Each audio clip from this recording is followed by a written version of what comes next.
मागे ओपीडी मध्ये एका पेशंटचे रिलेटिव्ह मला भेटायला आले.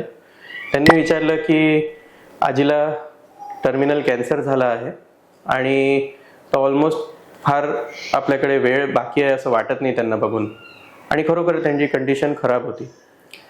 तर त्या लोकांनी मला विचारलं की त्यांना जेवायचं खायचं वेगळं द्यायला पाहिजे का, किंवा त्यांना एका रूममध्ये वेगळं ठेवायचं का. मला हे ऐकून फार धक्का बसला. म्हणून आजचा हा व्हिडिओ. मित्रांनो, कॅन्सर हा आजार पर्सन टू पर्सन पसरत नाही. तुम्ही जर त्या लोकांना स्पर्श केला, त्यांच्यासोबत जेवले, त्यांच्यासोबत राहिले, खेळले, त्यांच्यासोबत एका जागेवर बसले, तर त्यांनी तुम्हाला किंवा तुमच्या बाळकांना हा कॅन्सर होणार नाही. फक्त हेपॅटायटिस बी, हेपॅटायटिस सी असे काही व्हायरसमुळे होणारे कॅन्सर आहे, ज्यात तो व्हायरस दुसऱ्याला लागू शकतो, कॅन्सर जात नाही.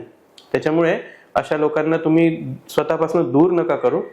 त्या लोकांना तुमच्या आधाराची, तुमच्या प्रेमाची फार गरज असते. त्यांना स्वतःसोबत ठेवा. तुम्हाला, तुमच्या बाळकांना, बाकी परिवाराला हा कॅन्सर होणार नाही याची 100% गॅरंटी. धन्यवाद.